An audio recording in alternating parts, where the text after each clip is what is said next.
We have to leave all this behind, to dip our toes into the vast, dark ocean. On to the moon.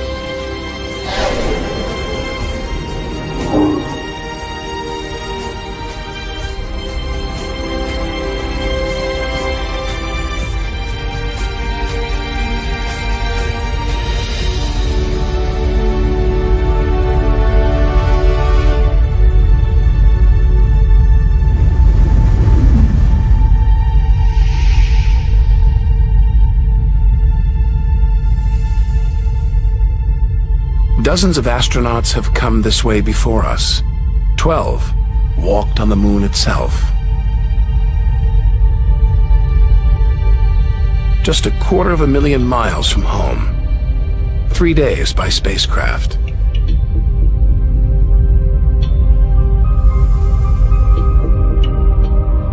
Barren. Desolate. It's like a deserted battlefield, but oddly familiar. So close, we've barely left home.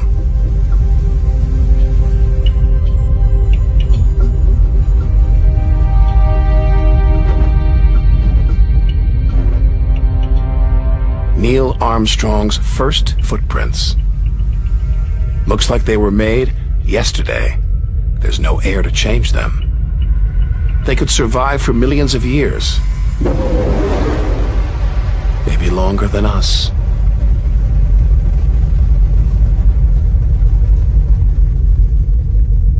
Our time is limited. We need to take our own giant leap. 1 million miles, 5 million, 20 million miles. We're far beyond where any human has ever ventured. Out of the darkness, a friendly face. The goddess of love. Venus. The morning star. The evening star. She can welcome the new day in the east. Say goodnight in the west.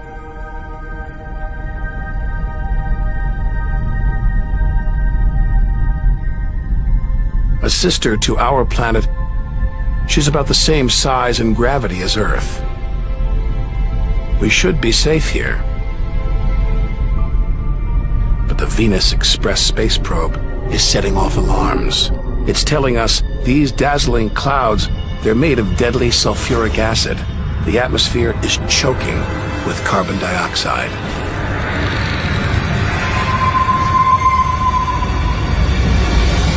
Never expected this. Venus is one angry goddess. The air is noxious, the pressure unbearable. And it's hot, approaching 900 degrees. Stick around and we'd be corroded, suffocated, crushed and baked.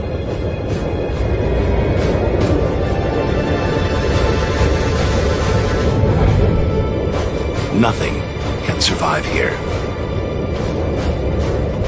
Not even this Soviet robotic probe. Its heavy armor's been trashed by the extreme atmosphere.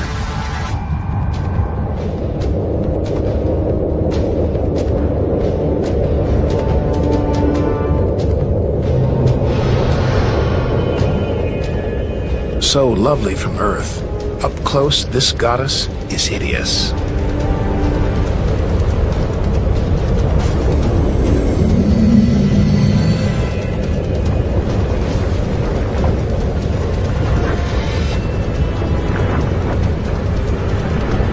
She's the sister from hell, pockmarked by thousands of volcanoes.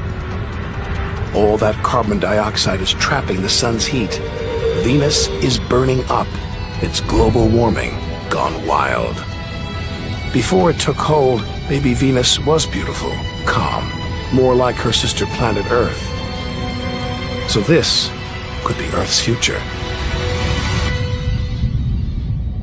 Where are the twinkling stars? The beautiful spheres gliding through space? Maybe we shouldn't be out here. Maybe we should turn back. But there's something about the sun, something hypnotic, like the Medusa, too terrible to look at, too powerful to resist. Luring us onwards, on, like a moth to a flame. Wait, there's something else, obscured by the sun. It must be Mercury. Get too close to the sun, this is what happens. Temperatures swing wildly here. At night it's minus 275 degrees. Come midday, it's 800 plus. Burnt, then frozen.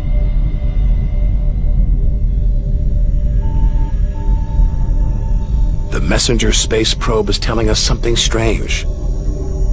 For its size, Mercury has a powerful gravitational pull. It's a huge ball of iron, covered with a thin veneer of rock, the core of what was once a much larger planet. So where's the rest of it? Maybe a stray planet slammed into Mercury, blasting away its outer layers in a deadly game of cosmic pinball. Whole worlds, on the loose, careening wildly across the cosmos, destroying anything in their path, and we're in the middle of it. Vulnerable, exposed, small. Everything is telling us to turn back. But who could defy this? The sun, in all its mesmerizing splendor. Our light, our lives. Everything we do is controlled by the sun, depends on it. It's the Greek god Helios driving his chariot across the sky. The Egyptian god Ra, reborn every day. The summer solstice sun rising at Stonehenge. For millions of years, this was as close as it got to staring into the face of God.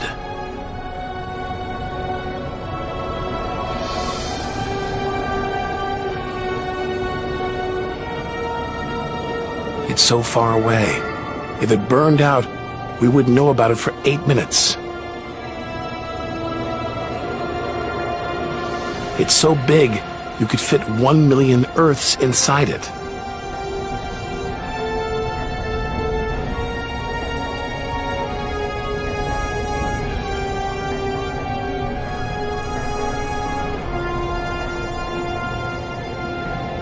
But who needs numbers?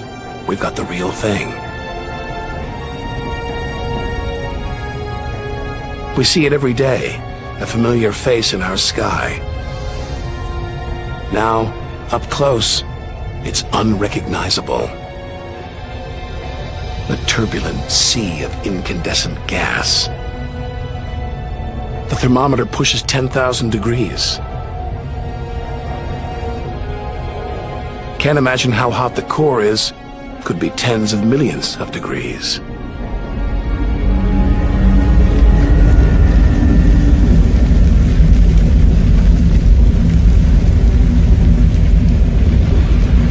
Hot enough to transform millions of tons of matter into energy every second.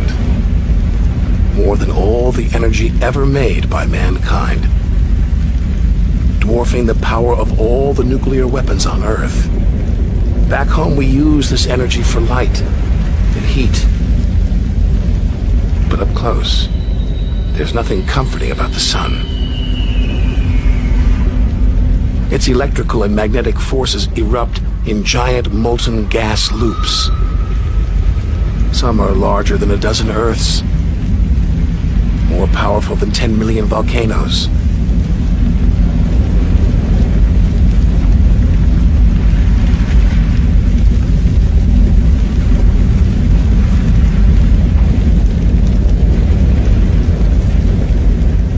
When they burst through, they expose cooler layers below,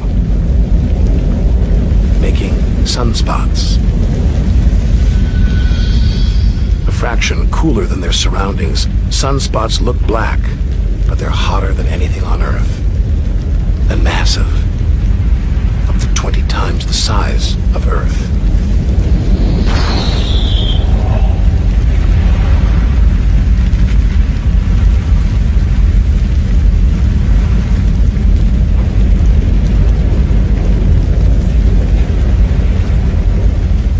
one day, all this will stop. The sun's fuel will be spent.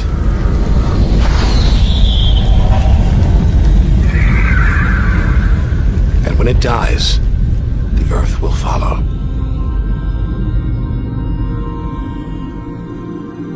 This God creates life, destroys it, and demands we keep our distance.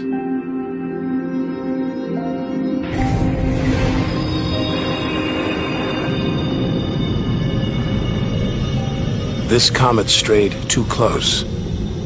The sun's heat is boiling it away, creating a tail that stretches for millions of miles.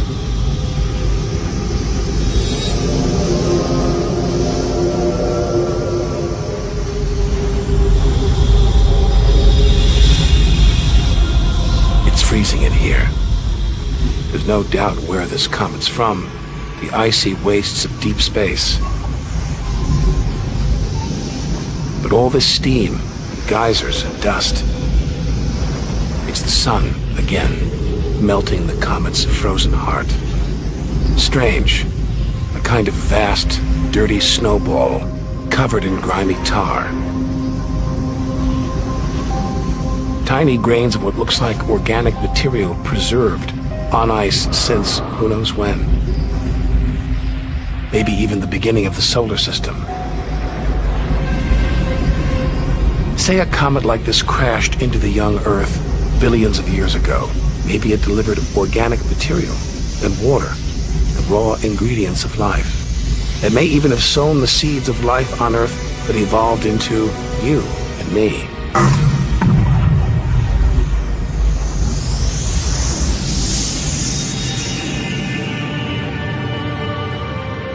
But say it crashed into the Earth now. Think of the dinosaurs, wiped out by a comet or asteroid strike. It's only a question of time. Eventually, one day, we'll go the way of the dinosaurs.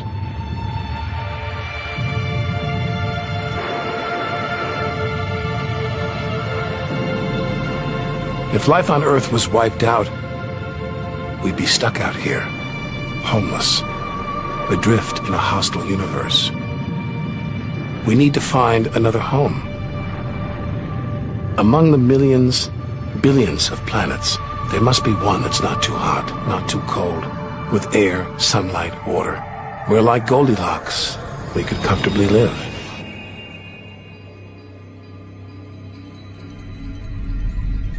The Red Planet. Unmistakably, Mars. For centuries, we've looked to Mars for company, for signs of life.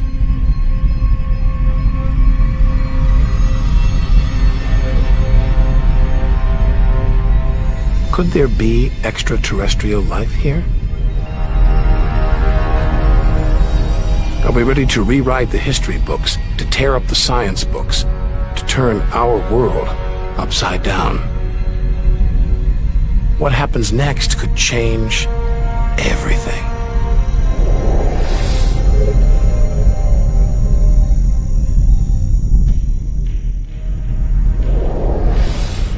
Mars is the planet that most captures our imagination. Think of B-movies, sci-fi comics. What follows? Martians. It's all just fiction, right? But what if there really is something here? Hard to imagine, though, up close. This is a dead planet. The activity that makes the Earth livable shut down millions of years ago here. Red and dead. Mars is a giant fossil.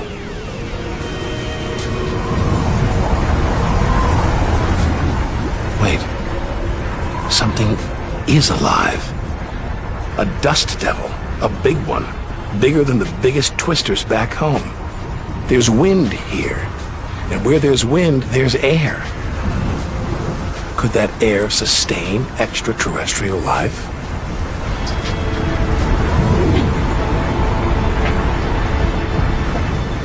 It's too thin for us to breathe.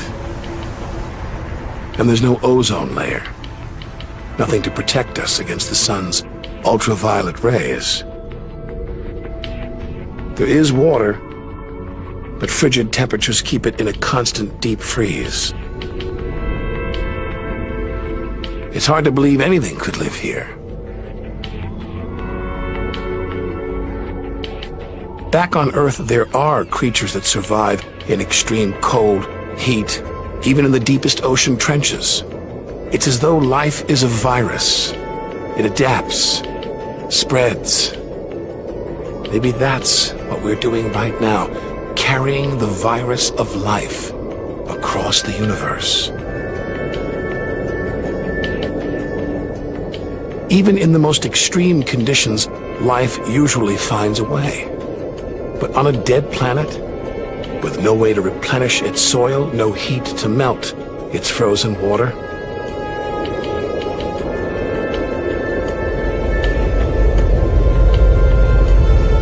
all this dust, it's hard to see where we're going.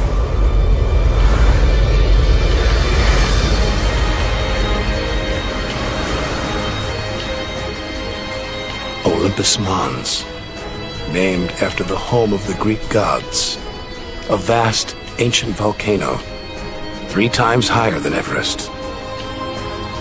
There's no sign of activity. Since its discovery in the 1970s, it's been declared extinct. Hang on. These look like lava flows, but any sign of lava should be long gone, obliterated by meteorite craters. Unless this monster isn't dead, just sleeping. There could be magma flowing beneath the crust right now, building up, waiting to be unleashed.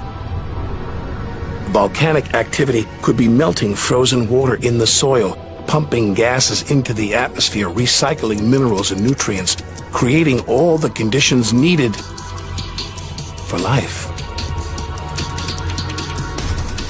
This makes the Grand Canyon look like a crack in the sidewalk.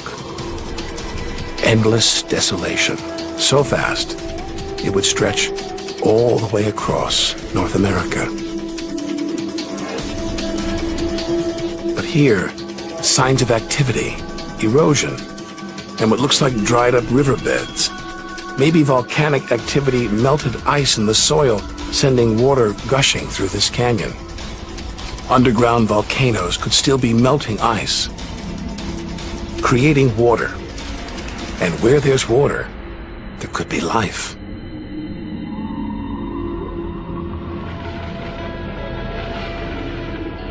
The hunt for life is spearheaded by this humble fellow, the NASA rover Opportunity. It's finding evidence that these barren plains were once ancient lakes or oceans that could have harbored life.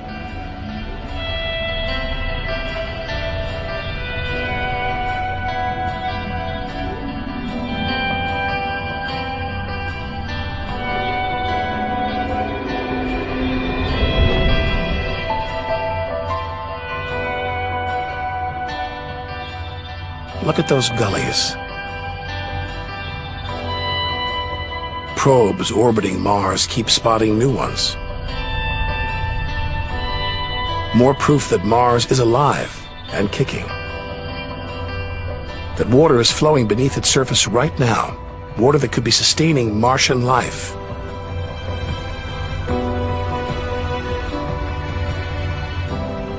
Now all we have to do is find it.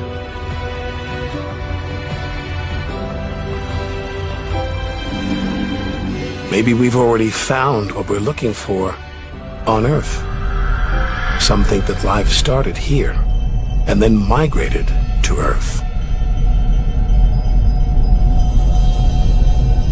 An asteroid impact could have blasted fragments of Mars, complete with tiny microbes, out into space and on to the young Earth, where they sowed the seeds of life.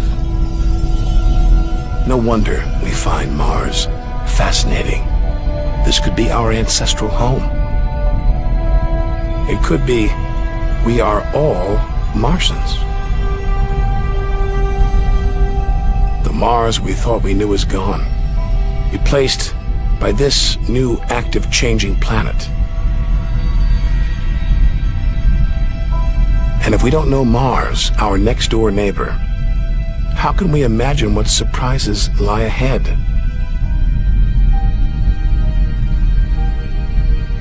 Our compass points across the cosmos, back in time 14 billion years, to the moment of creation.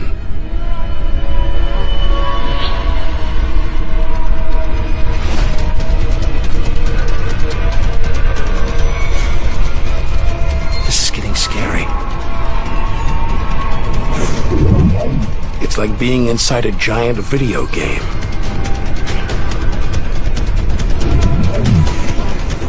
These are all too real. Asteroids, some of them hundreds of miles wide. This one must be about 20 miles long. And there, perched on it, a space probe. Can't have been easy parking on an asteroid traveling at 50,000 miles an hour. It's a lot of effort just to investigate some rubble.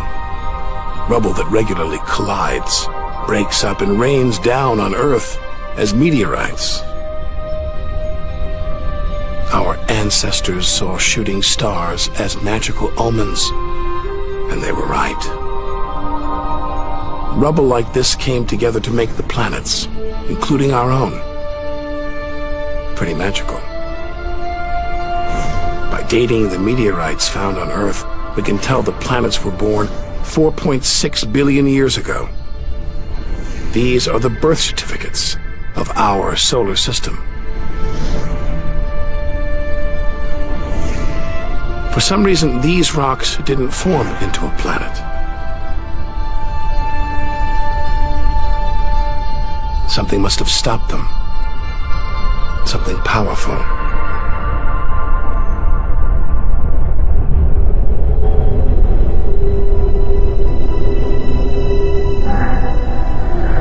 Jupiter. What a monster. At least 1,000 times bigger than Earth, so vast you could fit all the other planets inside it. Something this massive dominates its neighbors. Its gravity is pulling the asteroids apart.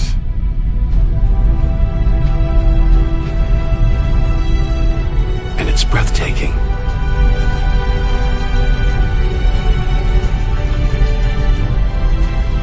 But this beauty is a beast.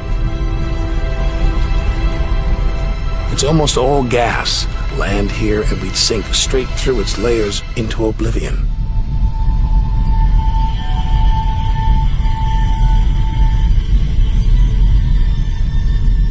And Jupiter's good looks, the product of ferocious violence.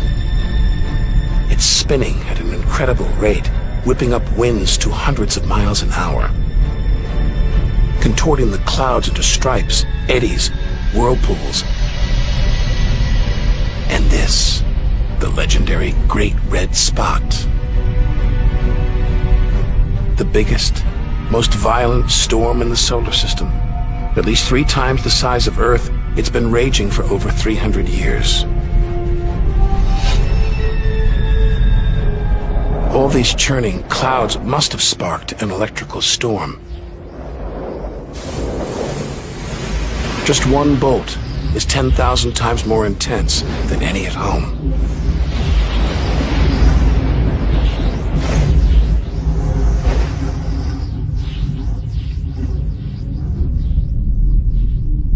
Looks like the safest place to see Jupiter is from a distance.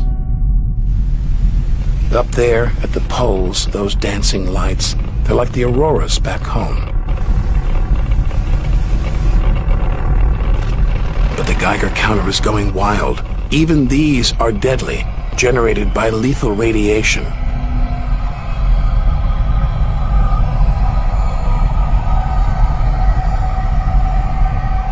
Out here, nothing is what it seems. The universe is full of terrors, traps,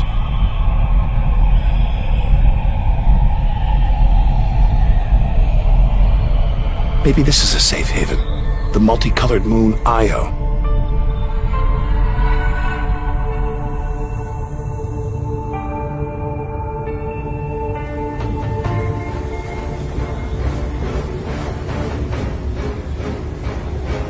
Wrong. Very wrong.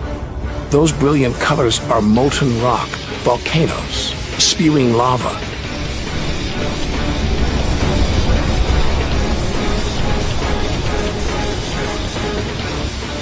Our journey across the universe is turning into a struggle for survival. We've got to hope that if we outlast the dangers, we'll be rewarded by wonders beyond imagination.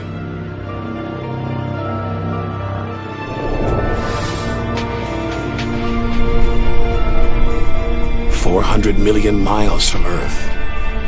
Flying a commercial airliner here would take nearly a century. What a weird-looking place. And yet, strangely familiar. A bit like the Arctic, with all that ice, all those ridges and cracks.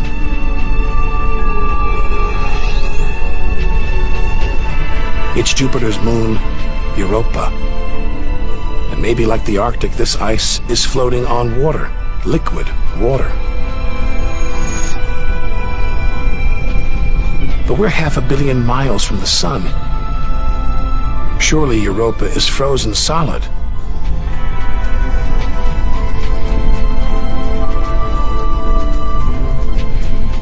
Unless Jupiter's gravity is creating friction deep inside, heating the ice into water, allowing life to develop in the waters beneath its frozen crust. We might be feet away from aliens. From a whole ecosystem of microbes, crustaceans, maybe even squid. The only thing between us and the possibility of alien life, this layer of ice. But until we send a spacecraft to drill here, Europa's secrets will remain beyond reach.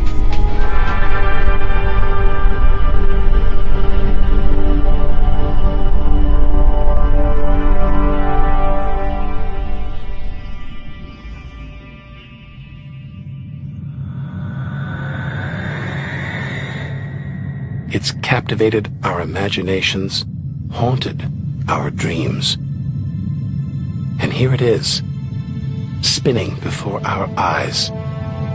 Saturn, named for the Roman god who reigned over a golden age of peace and harmony.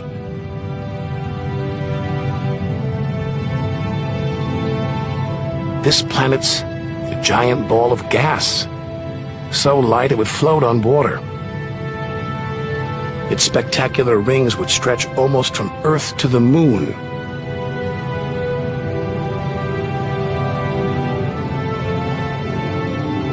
There's the Cassini orbiter. It's picking up ghostly radio emissions, probably generated by auroras around Saturn's poles. This is the real music of the spheres. Cassini's telling us where these rings came from. They're the remnants of a moon shattered by Saturn's gravitational pull. Incomparable beauty from total destruction.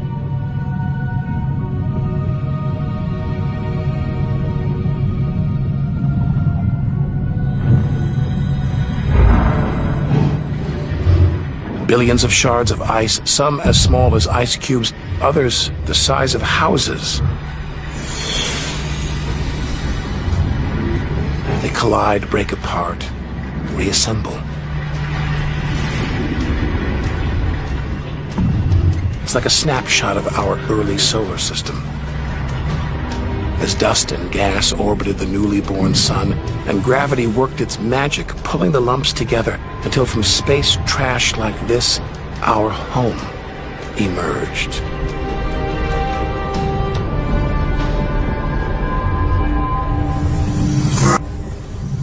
We could stay here forever.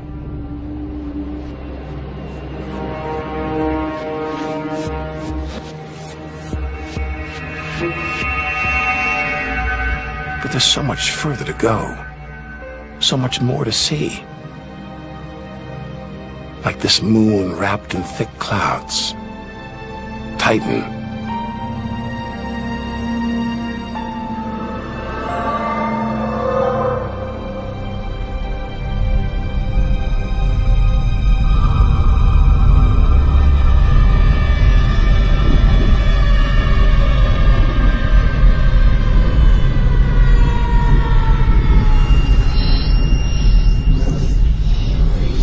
There's an atmosphere down here. There's wind, rain, even seasons. Rivers, lakes, and oceans.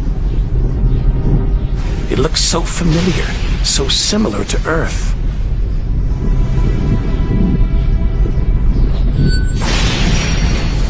But that's not water. It's liquid natural gas. Hundreds of times more natural gas than all the Earth's oil and gas reserves. Maybe one day we'll use this energy to fuel a colony. Assuming there isn't life here already.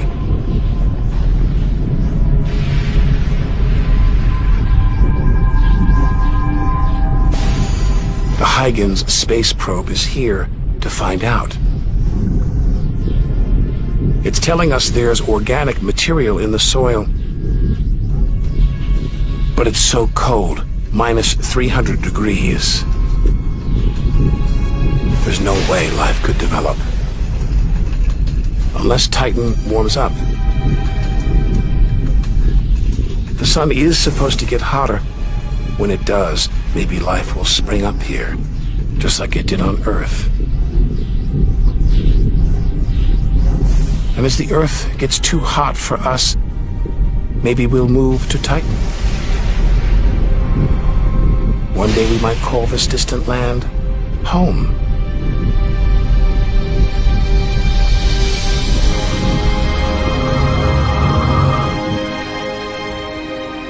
Home. We're at least 700 million miles away now. After this, we lose visual contact with Earth. We're standing on a cliff, looking out over a great chasm that stretches to the beginning of time. Do we have the courage to jump? We're in the solar system's outer reaches. Unseen from Earth, unknown for most of history. It's like diving into the depths of the ocean.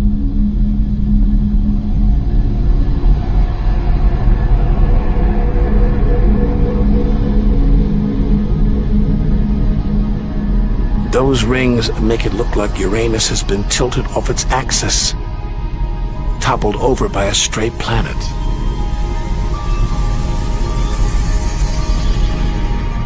It's eerie out here. Already beginning to feel small, lonely. Maybe this is how we'll feel at the edge of the universe.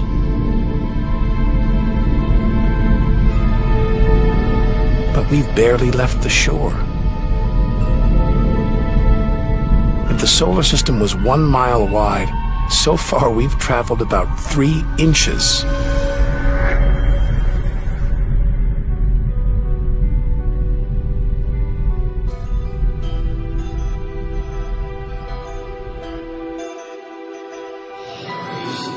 Out of the deep, another strange beast, the god of the sea, Neptune. This world is covered in methane gas, and a storm as big as Earth, whipped up by savage 1,000-mile-an-hour winds. Back home, it's the sun that drives the wind. But Neptune's far away. Something else must be creating these ferocious winds.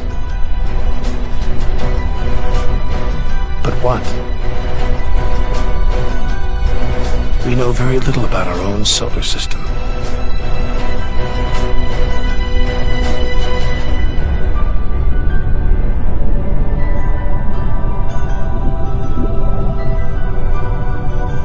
After all those balls of gas, a solid moon. Triton. Solid, but not stable. Just look at those geysers, cosmic smokestacks, pumping out strange soot. And this moon is revolving around Neptune in the opposite direction of the planet's spin. A cosmic battle of wills that this angry moon is destined to lose. Neptune's massive gravity is pulling on Triton, slowing it down, reeling it in. One day, it will be ripped apart by Neptune. And that's it. No more moons, no more planets in our solar system. It's getting colder. We're getting further from the sun, slipping from the grip of its gravitational tentacles. But this isn't a void. It's teeming with frozen rocks, like Pluto. Until recently, we thought Pluto was alone. Beyond it, nothing. We were wrong. More frozen worlds. Discoveries so new nobody can agree what to call them. Plutinos, ice dwarfs, cubewanos. Our solar system is far more chaotic and strange than we had imagined.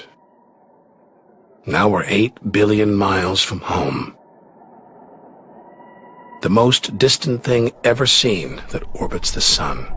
Another small, icy world, Sedna, discovered in 2003. Its orbit takes 10,000 years to complete.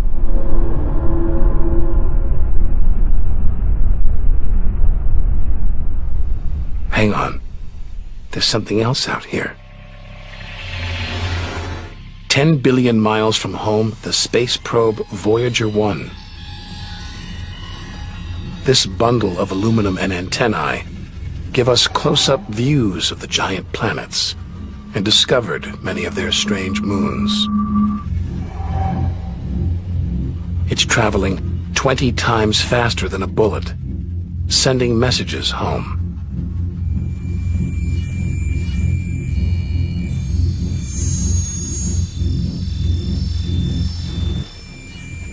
That gold plaque, it's a kind of intergalactic message in a bottle. A greeting recorded in different languages. Hello from the children of planet Earth. Hola, يا saludos طلاب a todos. الأصدقاء من نجوم يا ليت يجمعنا And a map showing how to find our home solar system. The great physicist Stephen Hawking thinks it was a mistake to roll out the welcome mat. After all, if you're in the jungle, is it wise to call out?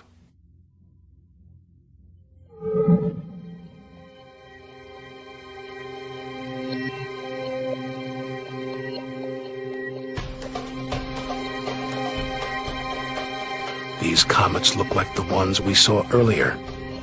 There's a theory that the raw materials for life began out here on a rock like this until something dislodged it, sending it hurtling towards the Earth.